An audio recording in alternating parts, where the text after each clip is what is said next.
dua harokat atau kira-kira dua ketukan. Nabadahu fan. Huruf mim termasuk kepada huruf idgham bi gunnah. Untuk dapat membaca Al-Quran dengan lancar, kemudian juga paham tajwidnya dengan sangat mudah.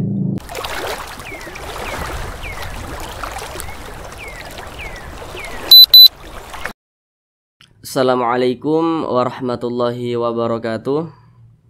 Semoga saudaraku semuanya yang ada di rumah senantiasa dalam keadaan sehat, dipermudah segala urusannya, dan dilancarkan rezekinya oleh Allah Subhanahu wa Ta'ala. Amin amin ya rabbal alamin. Baiklah saudaraku semuanya, kita kali ini akan kembali lagi belajar membaca Al-Quran dan tajwidnya. Di sini kami akan terus berupaya membantu saudara semuanya untuk dapat membaca Al-Quran dengan lancar, kemudian juga paham tajwidnya dengan sangat mudah.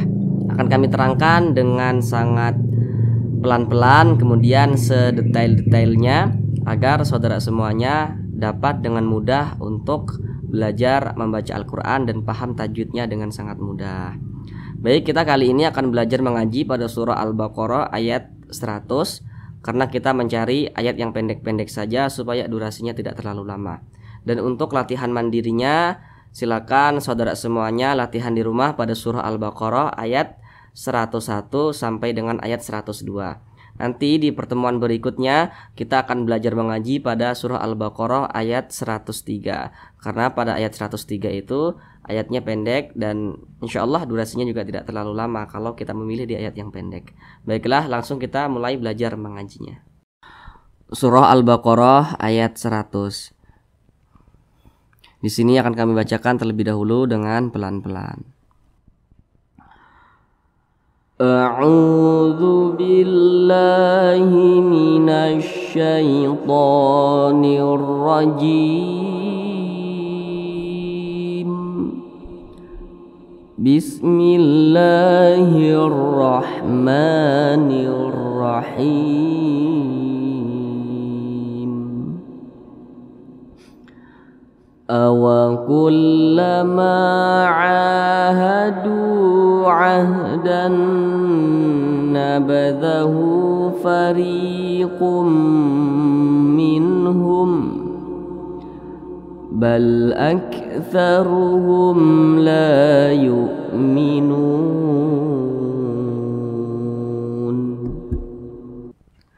Baik, sekarang kita bahas tentang tajwidnya dengan pelan-pelan. Namun sebelum itu kami mengingatkan kembali untuk kiranya jangan lupa untuk latihan mandirinya dilakukan di rumah, supaya saudara semuanya cepat bisa dalam belajar membaca Al-Quran dan juga tajwidnya.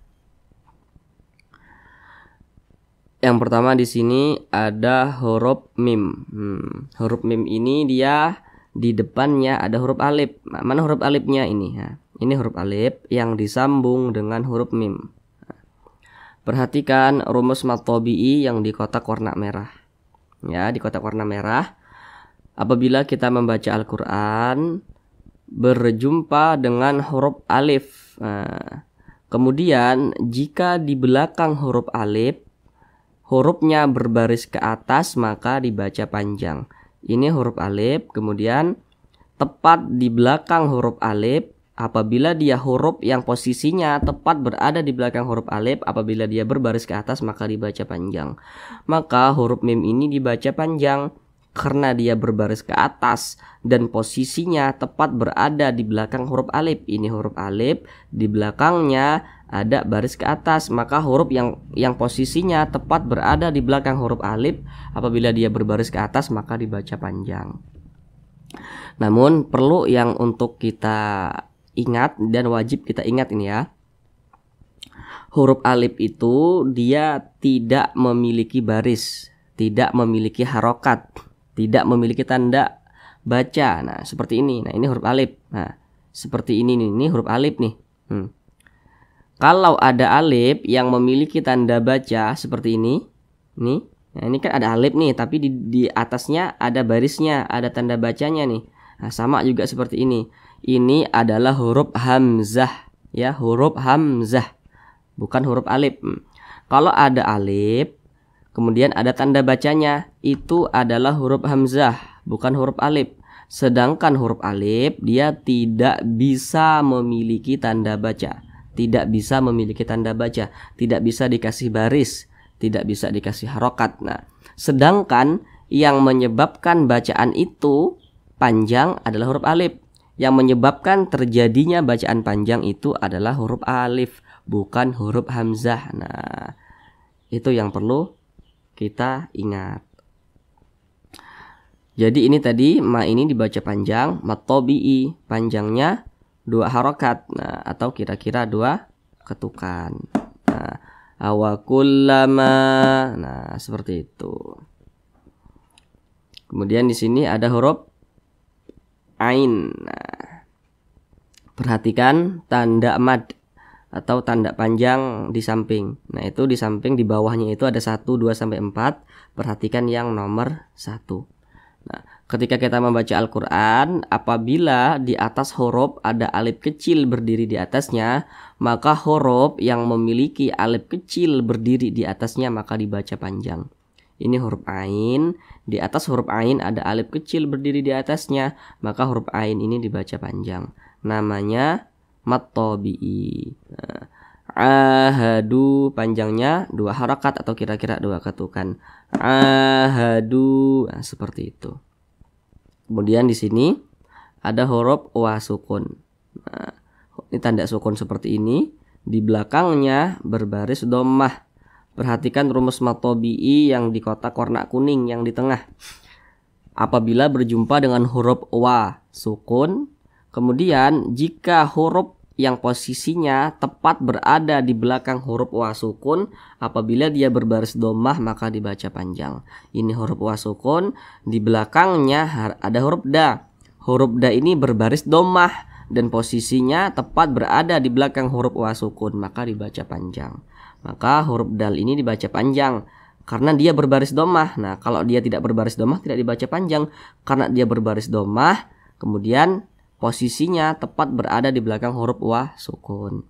Du mat tabi'i panjangnya 2 harakat atau kira-kira 2 ketukan.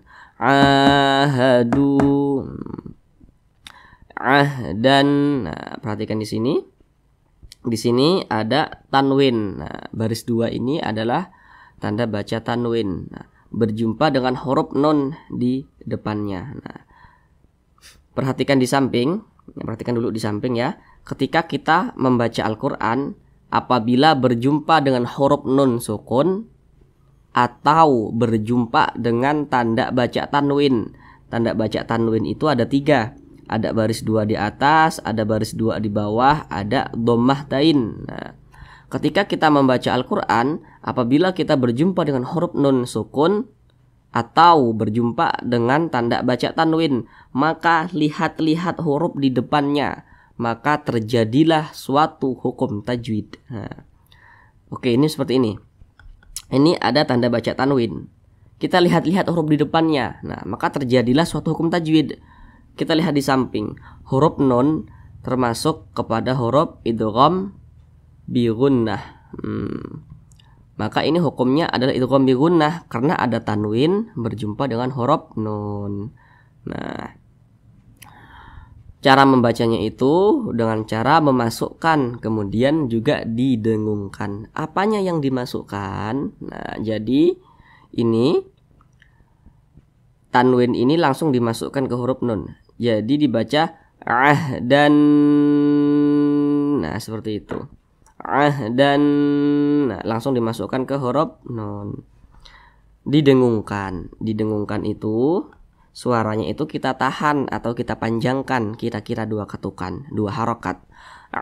Dan nabadahu. Nah, kemudian di sini ada huruf H. Perhatikan di atas huruf H. Di atas huruf H ada tanda baca dhammah tapi dia terbalik. Nah, ada tanda baca seperti tanda baca dhammah tapi dia terbalik. Nah, ini tanda panjang. Perhatikan di samping. Perhatikan tanda mad atau tanda panjang yang di bawah. Yang 1, 2, 3, dan 4. Perhatikan yang nomor 3. Nah, salah satu tanda panjang di dalam kita membaca Al-Quran yaitu apabila ada tanda yang seperti ini. Nah, tanda baca dhammah tapi dia posisinya itu terbalik. Nah, maka dibaca panjang. Maka huruf H ini dibaca panjang. Nah, karena ada dhammah yang terbalik. Nah, nabadahu. Nah, ini adalah mad silah qasirah. Nah, jadi bukan mad tabi'i tapi mad silah qasirah. Nah, jadi kalau ada hak dhamir yang dipanjangkan itu mad silah qasirah. Tapi cara mudahnya itu seperti ini. Kalau ada huruf H, kemudian di atas huruf H ada tanda baca dhammah terbalik seperti ini. Atau di bawah huruf H ada alif kecil berdiri di bawahnya. Nah, itu adalah mad silah qasirah. Mad silah qasirah panjangnya itu sama dengan mad tabi'i, 2 harakat atau kira-kira 2 ketukan. Nabadahu fariqum, huruf ya sukun, di belakangnya hurufnya berbaris ke bawah. Perhatikan rumus mad tabi'i yang di kotak warna hijau. Nah, ketika kita membaca Al-Quran, apabila berjumpa dengan huruf ya sukun, tanda sukun seperti ini. Ketika kita membaca Al-Quran, apabila berjumpa dengan huruf ya sukun, kemudian di belakang huruf ya sukun, apabila hurufnya berbaris ke bawah, maka dibaca panjang. Maka huruf ro ini dia dibaca panjang karena dia berbaris ke bawah dan posisinya tepat berada di belakang huruf ya sukun. Ini huruf ya sukun, di belakangnya ada huruf ro. Kemudian dia berbaris ke bawah. Karena berbaris ke bawah inilah maka huruf tersebut dibaca panjang, begitu. Mad tabi'i panjangnya 2 harakat atau kira-kira 2 ketukan. Fariqum minhum, ada tanwin berjumpa dengan huruf mim. Nah, perhatikan di samping. Huruf mim termasuk kepada huruf idgham bi gunnah. Nah, maka ini karena ada tanwin berjumpa dengan huruf mim, hukumnya adalah idgham bi gunnah. Cara membacanya itu dengan cara memasukkan dan juga berdengung. Apanya yang dimasukkan? Maka ini tanwinnya ini dimasukkan ke huruf mim. Jadi dibaca farikum, jangan dibaca farikun. Nah, jangan pakai n, tapi dirubah menjadi mim. Farikum minhum, didengungkan. Farikum minhum. Nah, seperti itu. Kemudian di sini ada huruf nun berjumpa dengan huruf H. Tadi sudah kami terangkan di awal ketika kita membaca Al-Quran, apabila berjumpa dengan huruf nun sukun, berjumpa dengan tanda baca tanwin, maka lihat-lihat huruf di depannya, begitu. Nah, maka terjadilah suatu hukum tajwid. Ini huruf nun sukun nih, huruf nun sukun, tanda sukun seperti ini berjumpa dengan huruf H. Perhatikan di samping, huruf H termasuk kepada huruf izhar halqi. Maka ini hukumnya adalah izhar halqi karena ada nun sukun berjumpa dengan huruf H. Izhar dibaca jelas dan tidak berdengung. Farikum minhum. Nah, jelas itu dibaca pendek, jangan dipanjangkan, jangan ditahan. Minhum. Nah, seperti itu cara bacanya. Jangan dipanjangkan. Minhum itu salah, tapi dibaca jelas. Minhum. Nah, seperti itu. Kemudian di sini ada tanda waqaf atau tanda berhenti yang berbentuk huruf qaf dan juga huruf lam. Nah, ini artinya al-waqfu aula. Jadi berhenti di sini atau berwakaf di sini itu lebih utama daripada kita lanjutkan. Nah, akan tetapi kalau misalkan kita lanjutkan di sini tidak apa-apa, tidak berhenti di sini, kita lanjutkan bacanya di sini, baru berhenti di sini juga tidak masalah. Akan tetapi berhenti lebih utama, begitu. Maka lebih cocok berhenti di sini, lebih utama berhenti di sini, seperti itu. Kemudian balak, nah huruf kaf ini dia sukun. Nah, huruf kaf ini yang memiliki sifat huruf hamas. Nah, jadi ada hembusan angin yang mengalir, yang keluar daripada mulut kita. Jadi cara membunyikannya itu ak. Nah, seperti itu, ak. Nah, jangan ak, nggak ada hembusannya, itu kurang tepat, tapi ak. Nah, aktsaruhum, seperti itu. Ada huruf mim sukun di sini berjumpa dengan huruf lam. Perhatikan di samping, huruf hukum mim sukun itu ada 3. Yang pertama, apabila ada mim sukun berjumpa dengan huruf ba, itu didengungkan, hukumnya ikhfa syafawi. Ada mim sukun berjumpa dengan huruf mim, itu didengungkan, hukumnya idgham mimi. Akan tetapi kalau kita berjumpa dengan huruf mim sukun, di depan huruf mim sukun tidak berjumpa dengan huruf ba, tidak berjumpa dengan huruf mim, maka semua hukumnya namanya adalah izhar syafawi. Ini ada huruf mim sukun di sini, di depannya bukan huruf ba, di depannya bukan huruf mim, maka hukumnya izhar syafawi. Karena dia izhar maka dibaca jelas, tidak berdengung. Jadi ini dibaca bal aktsaruhum la yu'minun. Pendek seperti itu, jangan dipanjangkan. Jangan dibaca seperti ini. Bal aktsaruhum la yu'minun. Salah, jangan dipanjangkan. Jangan didengungkan, tapi dibaca jelas pendek. Bal aktsaruhum la yu'minun. Kemudian di sini ada lam alif. Maka lam alif ini dibaca panjang. Kenapa kok dinamakan lam alif? Karena di sini ada huruf alif, ini ada huruf lam. Lamnya berbaris ke atas. Nah, perhatikan rumus matobi'i yang di kotak warna merah. Ketika kita membaca Al-Quran berjumpa dengan huruf alif, kemudian apabila huruf yang posisinya tepat berada di belakang huruf alif, apabila dia berbaris ke atas maka dibaca panjang. Maka huruf lam ini dibaca panjang karena dia berbaris ke atas, posisinya tepat berada di belakang huruf alif. Nah, ini huruf alifnya nih yang disambung dengan huruf lam. Lam alif ini matobi'i, panjangnya 2 harakat atau kira-kira 2 ketukan. La yu'minun. Minun ada huruf wa sukun, di belakangnya hurufnya berbaris dhammah. Perhatikan rumus matobi'i yang di kotak warna kuning yang di tengah. Ketika kita membaca Al-Quran, apabila ada huruf wa sukun, kemudian di belakang huruf wa sukun, apabila dia berbaris dhammah, maka dibaca panjang.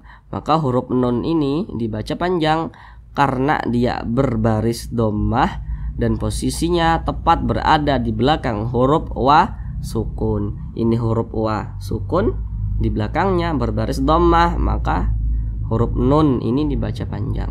Ini pada awalnya namanya matobi'i, pada awalnya, akan tetapi matobi'i di sini berjumpa dengan huruf yang disukunkan, berjumpa dengan huruf yang kita baca mati, maka namanya berubah menjadi mad arid li sukun. Mad arid li sukun itu panjangnya itu boleh 2 harokat atau kira-kira 2 ketukan, boleh 4 harokat atau kira-kira 4 ketukan, hingga 6 harokat atau kira-kira 6 ketukan. Yu'minun. Nah, yu'minun, jangan dibaca yu'minuna, jangan. Kenapa kok nun sukun? Kenapa huruf nun ini kok disukunkan atau dimatikan? Ketika kita membaca Al-Quran, kemudian kita berhenti di huruf yang tidak memiliki tanda baca panjang, maka huruf tersebut disukunkan atau kita baca mati. Ini kita berhenti nih pada huruf nun, sedangkan huruf nun ini tidak memiliki tanda baca panjang, makanya huruf nun ini kita sukunkan atau kita baca mati. Yu'minun. Nah, seperti itu. Sekarang kita ulang dari awal bersama-sama.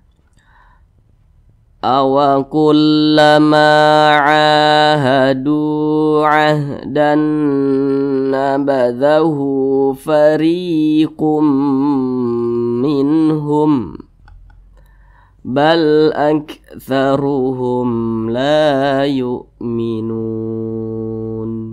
Shadaqallahul azim. Baik saudaraku semuanya, cukup sekian belajar mengaji kita pada kali ini.